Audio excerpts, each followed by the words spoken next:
जल्दी बताओ, चाय पी लिए तो बीड़ी पिलाओ।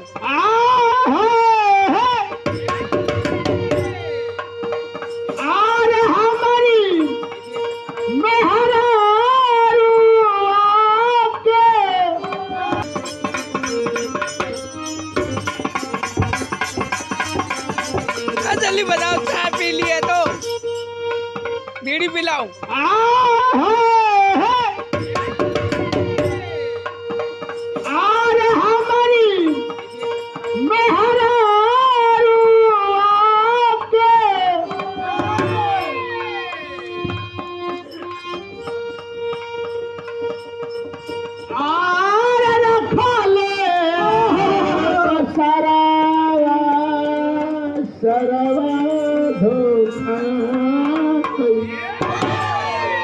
भैया ये कोनो खराब बात ना हो। कौन से अपने बहन देवकी से इतना प्यार करता था, शादी वासुदेव से कह के अपने पास रख ले। कैसे मास्टर?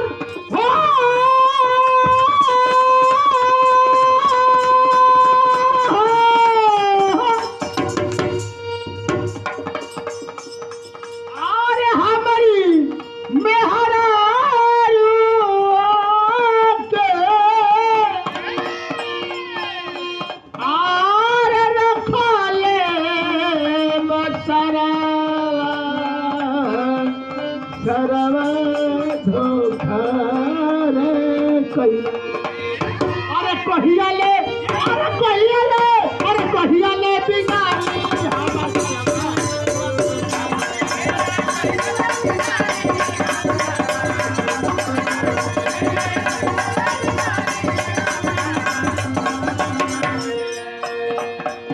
अरे सरवा धोखा रे कहिना।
सामाजिक तौर पे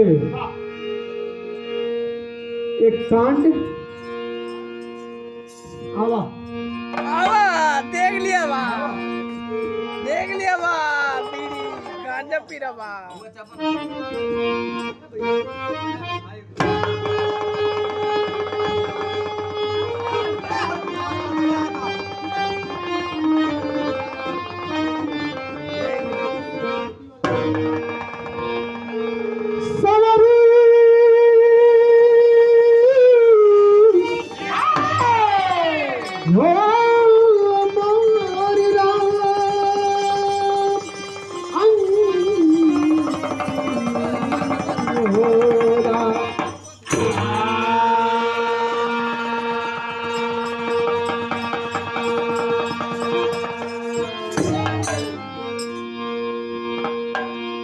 चार लाइन भूमिका में कहना है।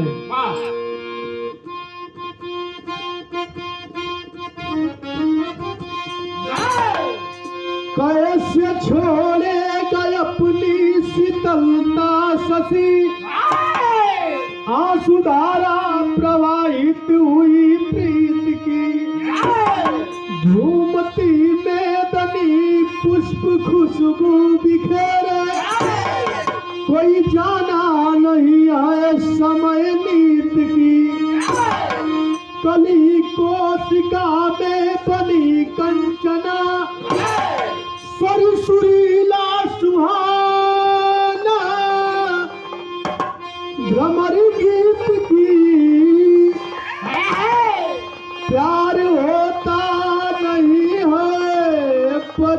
कल्पना काम कल रो कहानी अमरजीत की।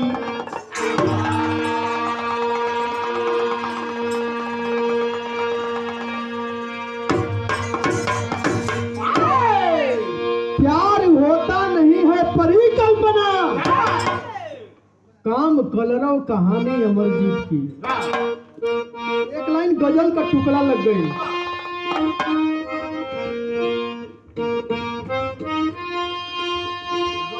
अरे ख्वाजा पिया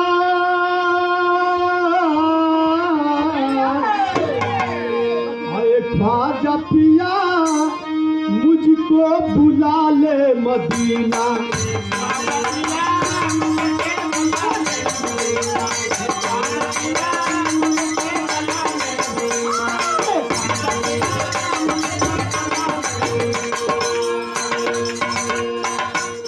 तेरे बिन ये दिल लागे कहीं ना, तेरे बिन ये लागे कहीं ना, तेरे बिन ये लागे कहीं ना, तेरे बिन ये दिल लागे कहीं ना। ये खाना पिया मुझको बुला ले मदीना, मुझको बुला ले मदीना। खाना पिया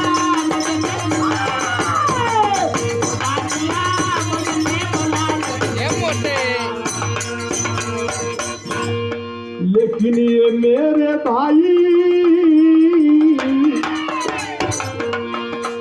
अरे मेरे भाई जब से कहीं तू जीना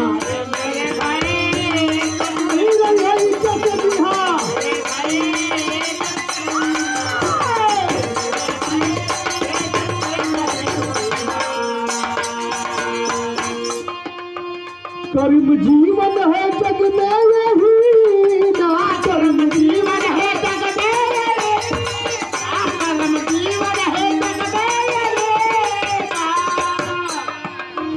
कर्म जीवन है जग में यही ना, कर्म जीवन है जग में यही ना। ऐ मेरे भाई जब से कहीं तू जीना, ऐ मेरे भाई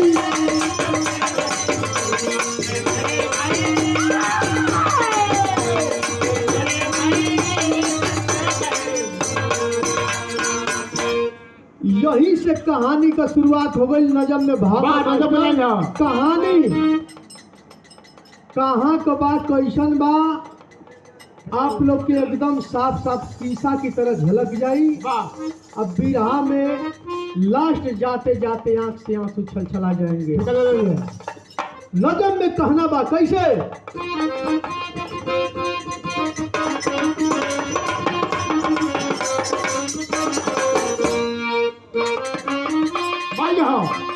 जिलाऊ नाव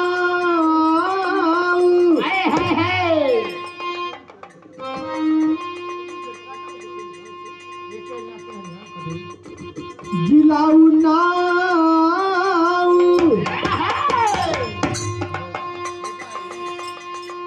जिलाऊ नाव कानपुर के करीब सही, जिलाऊ नाव कानपुर के करीब सही, गुजर माधव पटेल कर रहे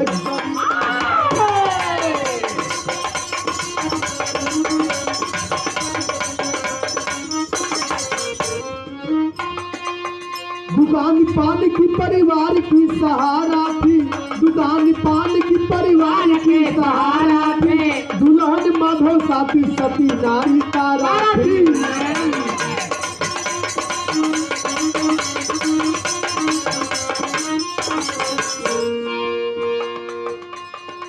गुद गुलजार हुआ बेटा तो होनहार हुए, गुद गुलजार हुआ बेटा तो होनहार हुए, नाम अमर देव अमरजीत दो कुमार हुए।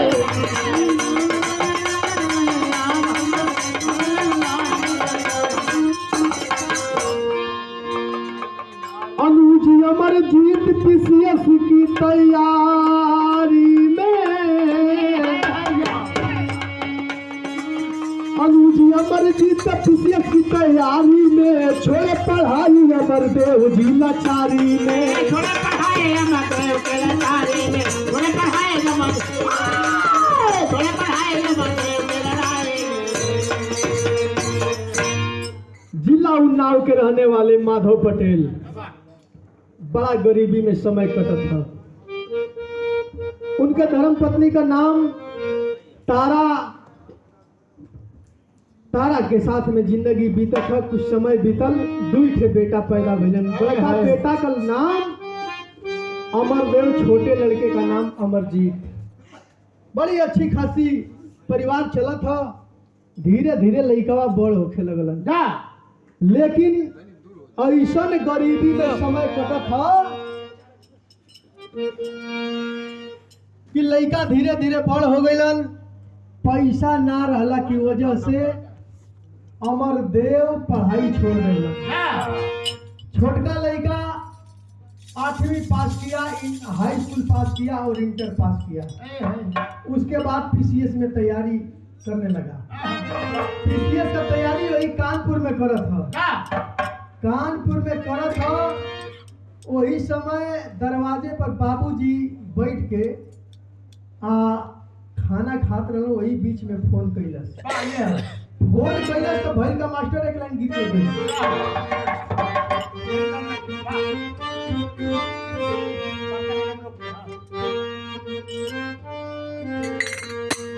वही पार गंगा माई हो, वही पार जमुना हो।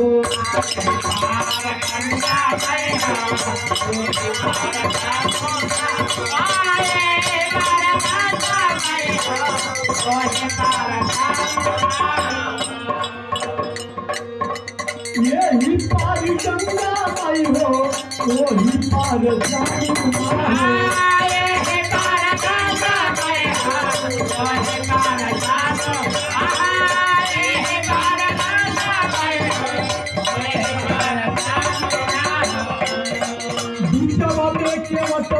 जरूर डेरा जाने हो।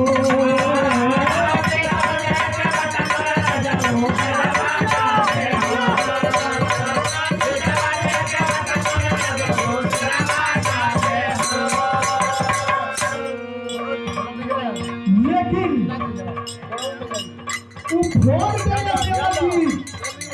कानपुर से अपनी बाबू के पास बाबू जी एगो हमको चीज के जरूरत है।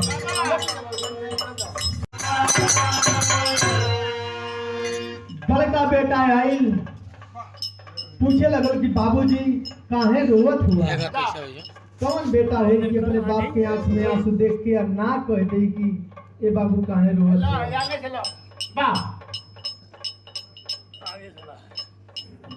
जिला बलिया जितेंद्र, जिला बलिया बागी बलिया बागी बलिया वीरों की धरती का बहुत रुपये सम्मान करी गई।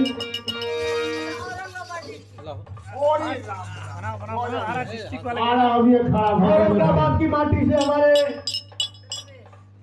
रमेश जी के कर कमलों द्वारा बहुत रुपये सम्मान करी गई। भैया के नमस्ते प्रणाम बा। लेकिन रो करके पूछा बाबूजी आप क्यों रो रहे हैं? खड़ा भैया क्यों रो रहे हैं आप? आंख में आंसू गई। आप पूछे लगल बाबूजी बतावत में एक गीत बदल गई।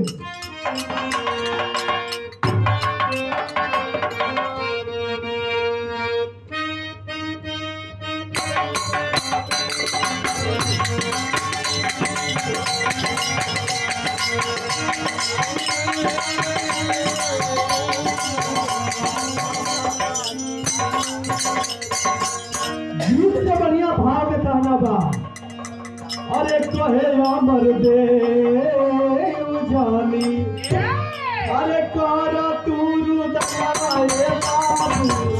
कहे अमर देव जानी, कर तू रुदनाए बाबू। कहे अमर देव जानी, कर तू रुदनाए बाबू। कहे अमर देव जानी, रुपया लिया के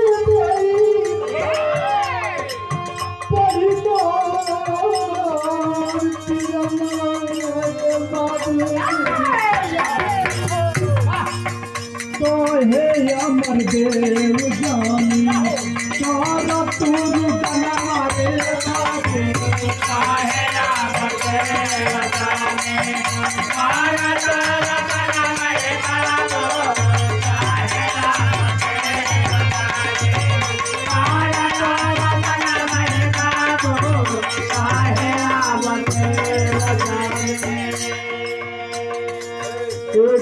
रुपया से सम्मान प्यार और दुलार बरसाए हमारे विदेश चाचा जी के कर कमलों द्वारा सम्मान कही गई। चाचा जी के कोट संगमन है, आप सबको प्रणाम है। बहुत दुलार प्यार अपनी के मिलेला। अरे हम रुपया नहीं बाबूजी, ये सब भागल का अमर देव किया क्या का बनाएगा यार, आप लोग भी वही उल्टी बात करते हैं। पैसा तो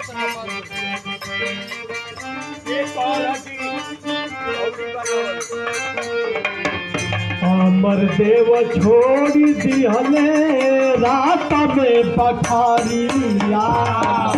अमर देव छोड़ दिहले रात में पखारिया।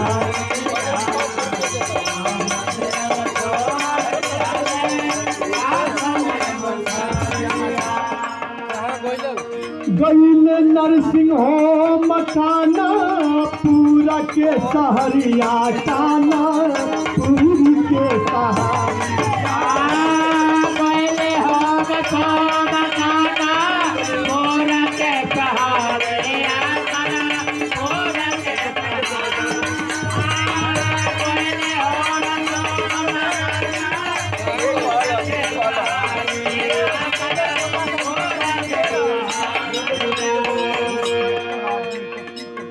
राजू अग्रवाल देखले अरे रोवत बसु गानवाए बाबूजी। अरे रुपिया ले आके देब, रुपिया ले आके देब पारी बोल ललनवा पारी बोल रुपिया ले आके देब पारी बोल।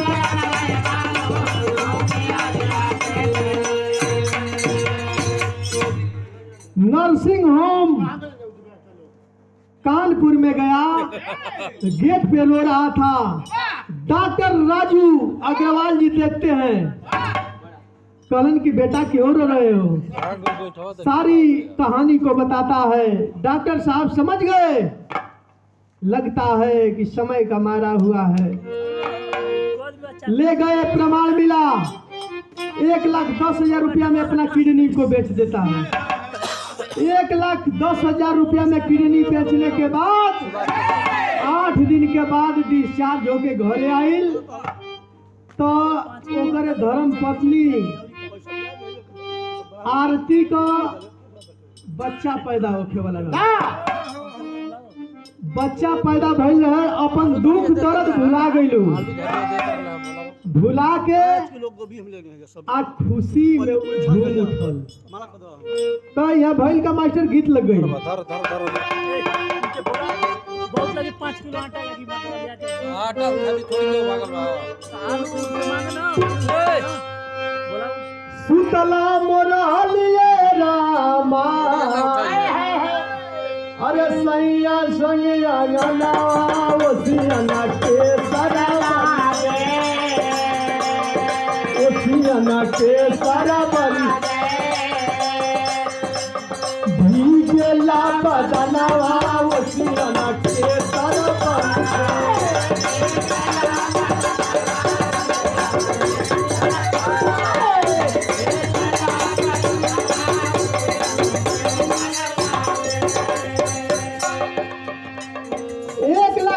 रुपया लेके घर में आई, ओकरी मेहरारू का लड़का पैदा भइल रहे हो, जौना का नाम आरती रहल। लड़का पैदा भइल, भुला गई भइल का आरती जन्म दिहली गोदिया में पुतावा की खुशिया में बड़ी सलैया, खुशिया में बड़ी से लयखिया भोला मंगल गीत खुशिया में भोला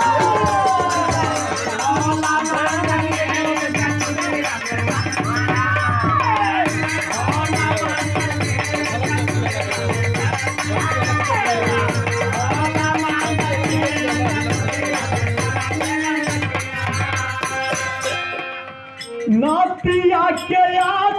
लईके चुमैली चेहरा हो। अरे सब कोई खुशी में झूमता। और घर में क्या हो रही?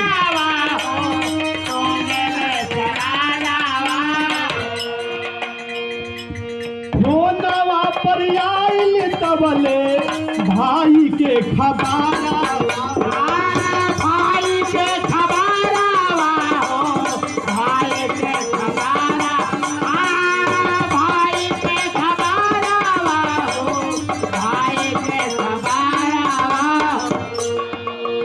रुपिया जुटल की नाई बोला भाई मीत खुशिया में बड़ी चले अखिया, खुशिया में बड़ी चले अखिया। भोला मंगल गीत खुशिया में बड़ी चले अखिया। होला बंद के खुशिया में बड़ा चले अखिया, होला बंद के होला बंद के खुशिया में बड़ा चले अखिया।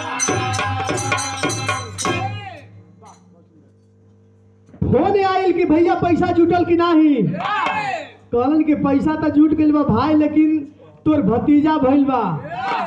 भतीजा का नाम जब सुनलस कि भतीजा भइल बा, जवन 200-400 रुपया अपनी पॉकेट में छोटका भाई अमरजीत रखले रहल, अपने भाई दोस्तन के साथ में जाके मिठाई खिया के खुशी जाहिर कइलस। पैसा पा गइल, एडमिशन करा लिया। एडमिशन कराने के बाद भूल गया माँ को, भूल गया बाप को, भूल गया भैया भाभी को, भूल के करत का हो पढ़ाई शुरू हो भइल का गीत लगल मास्टर।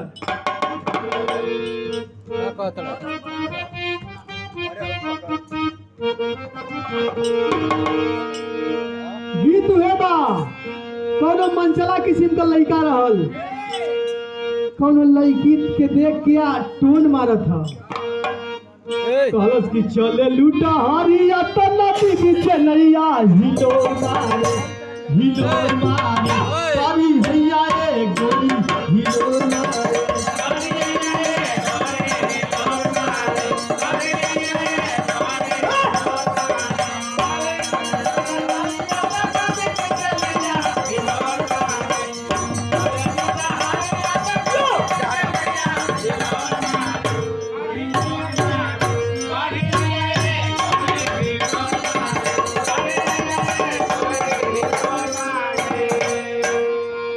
लेकिन अमरजीत करत का हवनिया, अरे अमरजीत अंजू से लड़ी गईली अखिया दीदार, हाँ दीदार बाबू करत पढ़ैया में प्यार भइले।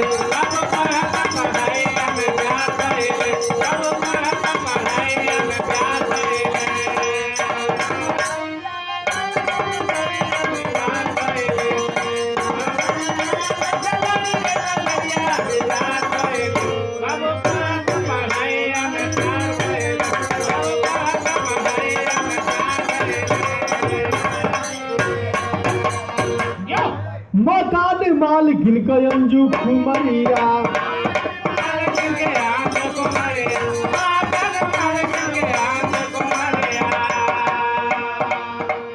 लुटेले बहार भूली सब कर खबरिया।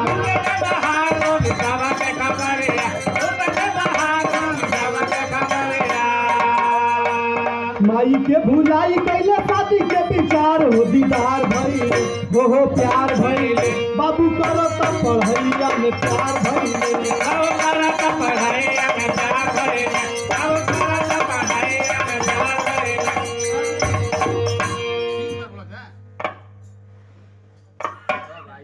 मकान मालकिन के लड़की से प्यार हो गई, भुला गए माई बाबू के, भुला गए भैया भाभी के।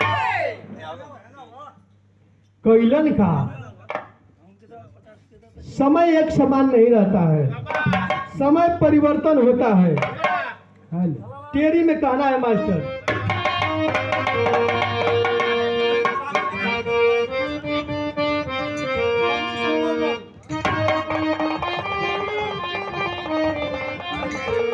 बहुत बहुत रुपये से सम्मान के लिए जितेंद्र भैया बागी बलिया की माटी से भैया के प्राण बा।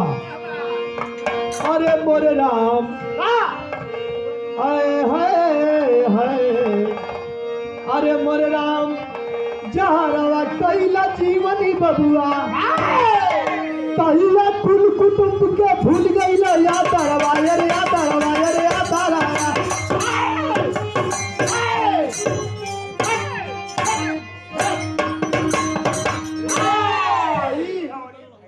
तहिया कुल कुटुंब के भूल गईला या तारवा जहरवा कैला जीवन बबुआ।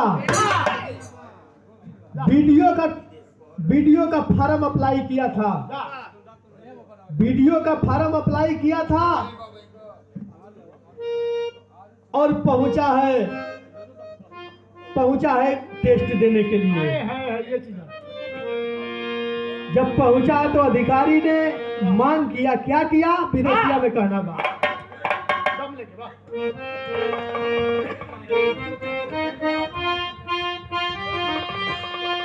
अरे धीरे धीरे बीती गईले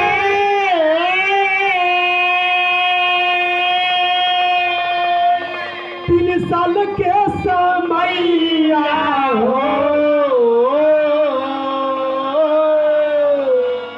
वीडियो का काला लेटर आइल बा भवाना।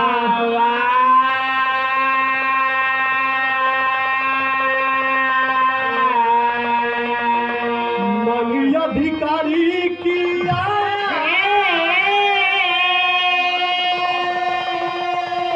5 लाख रुपया हो। अरे रोवे अमरजीती दाई के साहब के चरण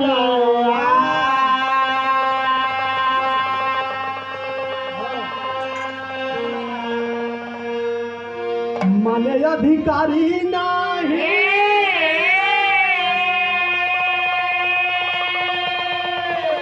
सुनला दुहैया हो। अरे रोवे अमरजीती धई के भाभी के चरना।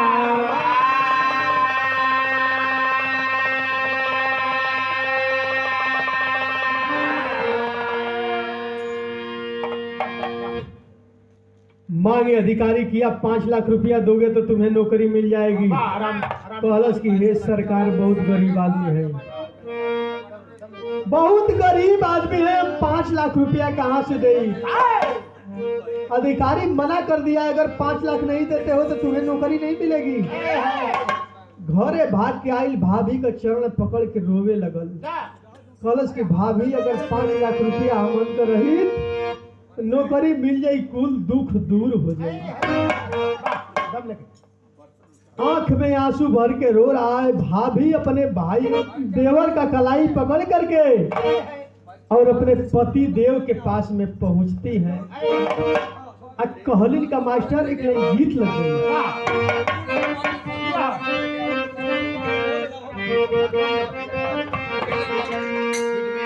अरे गीत है बाकी डूबी मरब ये राजा, अरे डूबी मरब ये राजा जही बाजो पुरुष के सरा।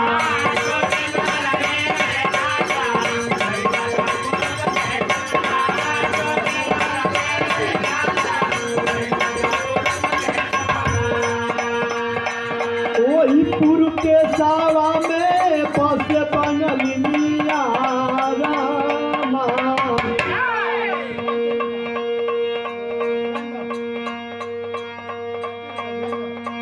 अरे डूबी मरब ये राजा गई बजो पूर्व के देशा।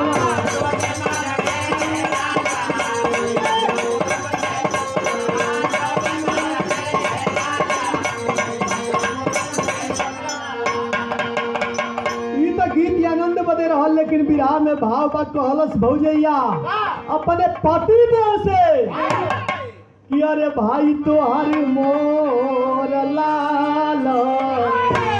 आजकल के जमाने में ऐसा भाई नहीं मिलेगा और भौजाई नहीं मिलेगी। कहस कि भाई तो हर मोर लाल, भाई तो हर मोर लाल, धर्म के कोठिया के भाई तो हजूर लाला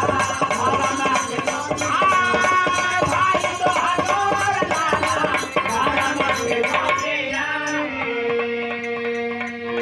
भैया भाभी बेच दिहले, भैया भाभी बेच दिहले अपने गए काफिया के।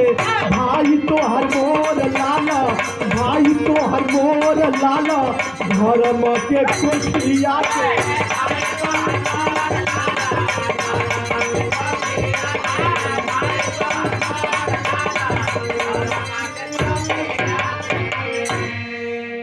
फिर वही पीजीआई हॉस्पिटल लखनऊ में जाते हैं। भैया या भाभी अपन अपन एक गो आंख बेच दिया। वहू से जब पैसा का पूर्ति ना भइल तब का भइल, अरे वही से पूरा जबकि भइले ना रुपया हो।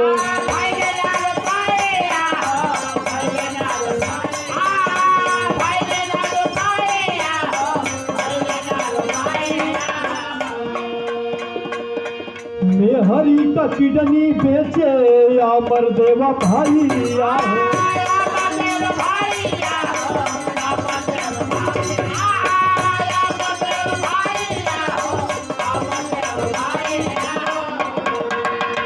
बाबू अधिकारी बनी, बाबू अधिकारी बनी हमारे धर्म कोठिया के। भाई तो हर मोर लाल, धर्म के कोठिया के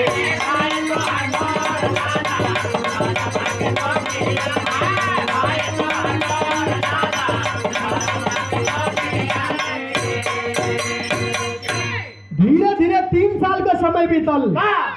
3 साल बीतल, फार्म अप्लाई किया, वहां पहुंचा, 5 लाख का मांग हुआ।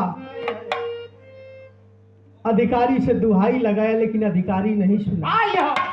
भैया अमरजीत घरे भाग के अइलन, भाभी का चरण पकड़ के रोवे लगलन। भाभी 5 लाख रुपया अगर मिल जाए हमार का दुख दूर हो जाए।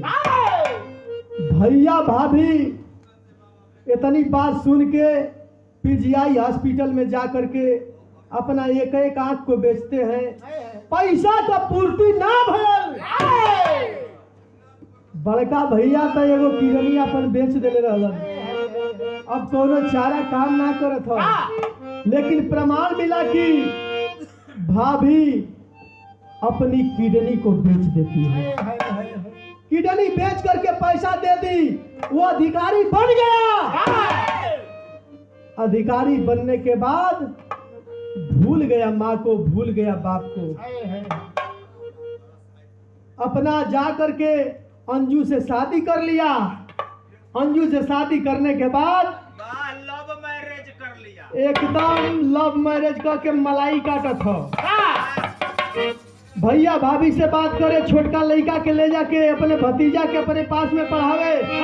एक दिन अंजू खुशियाई के कलश की बहुत पैसा खर्चा करत हुआ ना, ई तोहर भतीजावा कहियो काम में ना आई।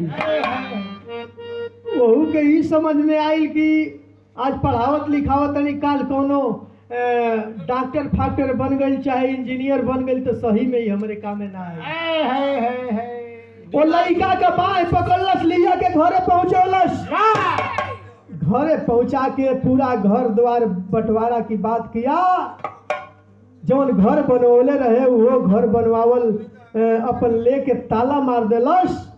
बड़का भैया माई बाबू के लेके, अपने धर्म पत्नी के लेके, वो अपने बेटा के लेके जीवन काटत हवन और रोड पे आ गई। कौनो सहारा ना, रोड पे आ गईलन, भिखारी बन गए बेटा के लेके और भीख मांगे शुरू कैलन। मास्टर भाव में कहना है करुणन में,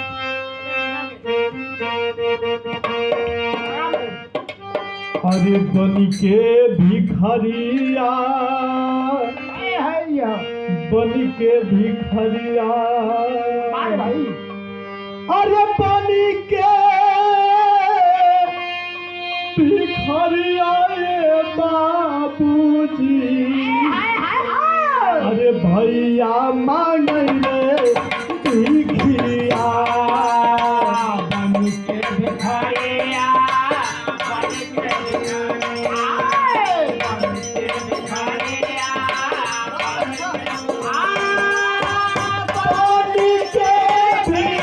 भिखारिया ये बाबूजी भैया मांगे रे भिखिया बन के भिखारिया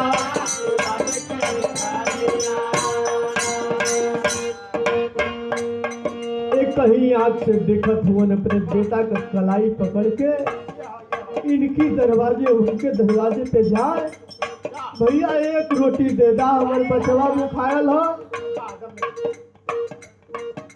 केहू के दया आवे तो आधी रोटी दे दे केहू के दया ना आवे कुत्ता की नियत झाड़ के अपने दरवाजे से भगाए दे रोवेला सुगनवा रोवेला सुगनवा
लेकिन ए भैया भीख मांग के गुजारा करत हुआ जौन भीख मिले उसे कुछ पैसा का दवाई करावत हुआ कुछ पैसा से वो बचवा के दूध पियावत हुआ कुछ पैसा से ओके रोटी खिलावत हुआ अपने भी खाते हुआ लेकिन समय एक समान नहीं रहता है समय बदलता रहता है दोहा में कहना है मास्टर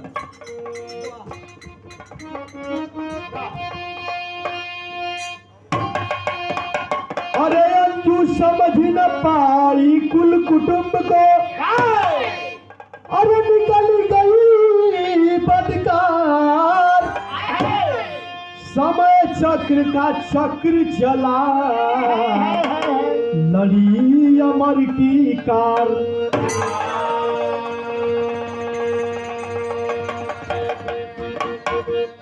यार भीख मांग के गुजारा होता लेकिन ओनिया 4 चक्का गाड़ी में अमरजीत अपने अंजू के लेके घूमत हो बढ़िया ऐशो आराम से जिंदगी कटत हो लेकिन समय एक समान नहीं रहता है किसी दोस्त ने इनवाइट किया था हमारे पार्टी में आपको आना है अब तक वीडियो बन गई है ना पैसा प्लस वीडियो बन गई अब वो ऐशो आराम में कटत होकर जिंदगी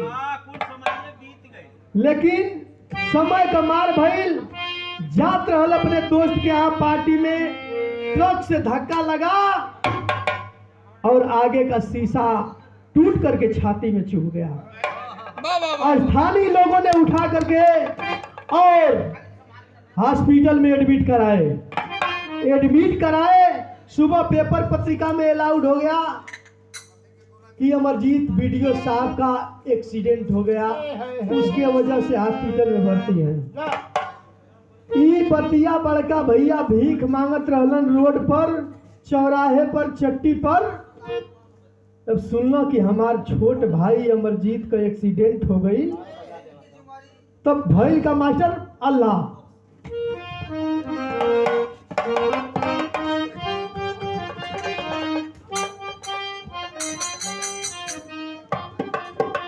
हाय हाय हाय पाके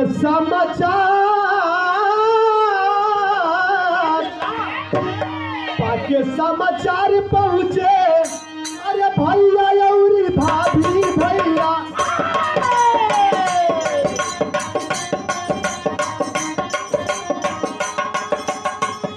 संगमंद पहुँचले उनकर गोदिया के दूल्हा।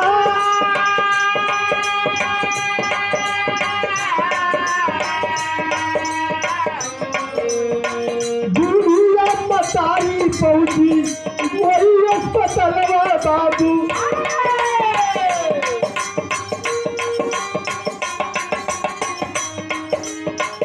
खुनवा निकाल दिहलस गोदिया के दूल्हा।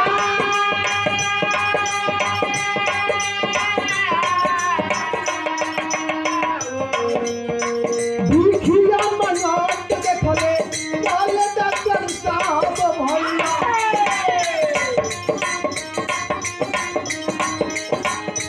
कौन है भिखारी इनसे रिश्ता रे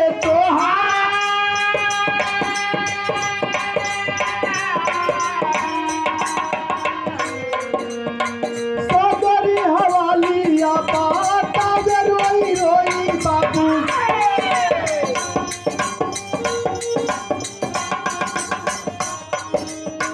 डॉक्टर रोवे रोवे अंजू टुका।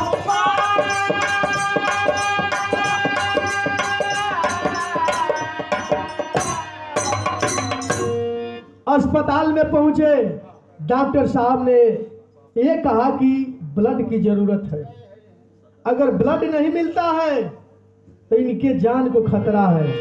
शरीर से इतना रक्त निकल चुका है कि ब्लड जरूरी है। माई के पास खून ना हो, भाई के पास खून ना हो, बाबू के पास खून ना हो, भौजाई के पास खून ना हो। वो छोटका लइकवा के जेवना के पढ़ावत रहलन अपने पास रख के वहां से भगा देलन। उहे छोटका लइका खून देके और जीवन दान देने का काम किया। जब तुम जीवन दान देने का काम किया, डॉक्टर साहब पूछ पड़लन कि बताओ ए अमरजीत साहब से तुम्हार कौन रिश्ता है? अमरदेव कहलन कि हे बाबू रिश्ता का बात मत पूछा, ये हमें गजब हो गई सदर।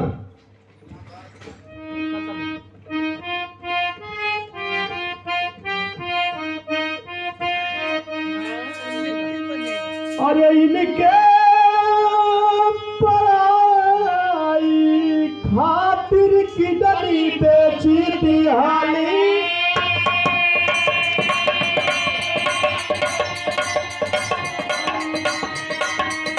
इनके पढ़ाई खातिर की डरी बेची दिहाली।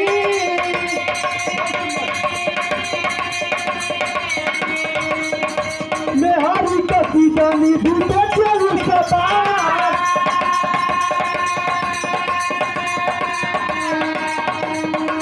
अखुला के बेच देली घूस के रुपैया।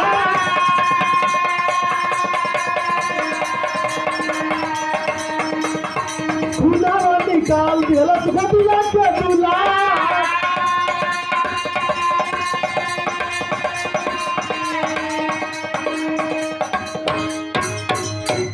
अरे हो सवा में रहले सुनत रहले सारी बतिया। अब बेदवा पर रोवे लगले बाबू टुका फाड़ बोला।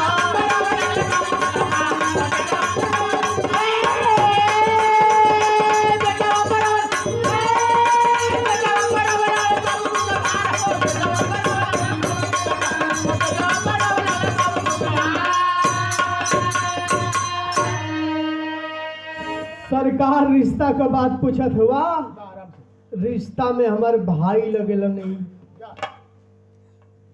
हमारे छोट भाई हवन, इनके पढ़ावे बदे अपन किडनी बेच के हम रुपया देली तो इनके पढ़ौली। और जौनी समय इनका नौकरी का सवाल रहे 5 लाख रुपया लागत रहल। वो समय हम या हमारी औरत एक एक आंख बेच के और अपने मेहरी का किडनी बेच के इनके 5 लाख रुपया दे के और नौकरी दिलाए। और अभी देखे हैं, अभी खून की जरूरत थी। हमारा बेटा जिसको अपने पास में रख के पढ़ा रहे थे, इसी बेटे ने खून दे करके इनको जीवन दान दिया है। शरीरिया में खूनवा चढ़ गई रहल, बेडवा पर चदरवा फेंक के आप बैठ के रोए लगलन। और रो के कहलन का मास्टर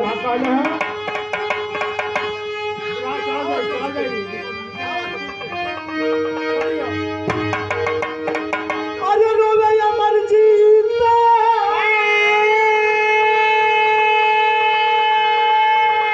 अरे इंसाफ चाहिला। अब भैया गलती का तुम्हारा से माफी चाहिला।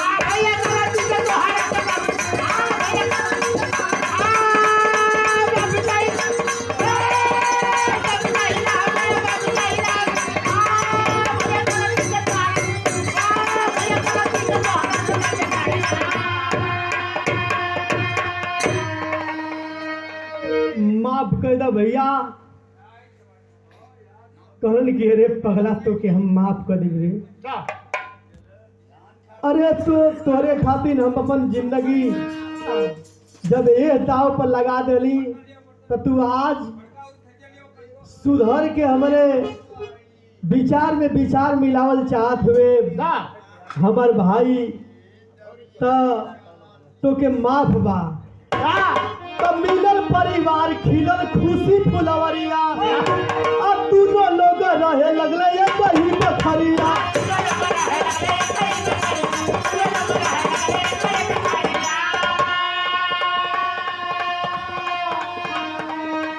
अरे धन खुदा साफी चाहिला। अब भैया गलती का तोहरा से माफी चाहिला।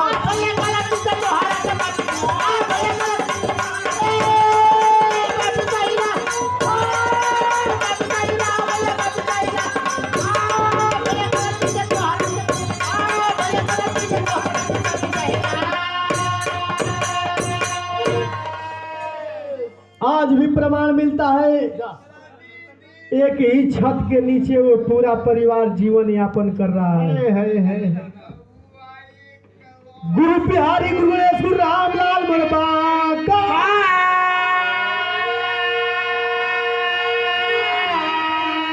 स्वर्ग चंद्रिका कवि बच्चन के विजय पटाखा हो।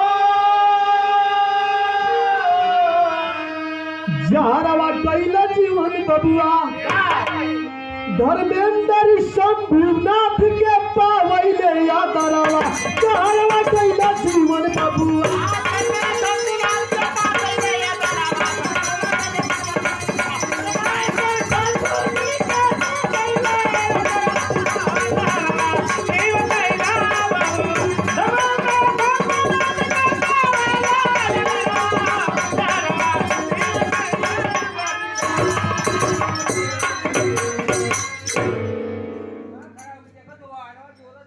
ललका दाब दी हो, ललका।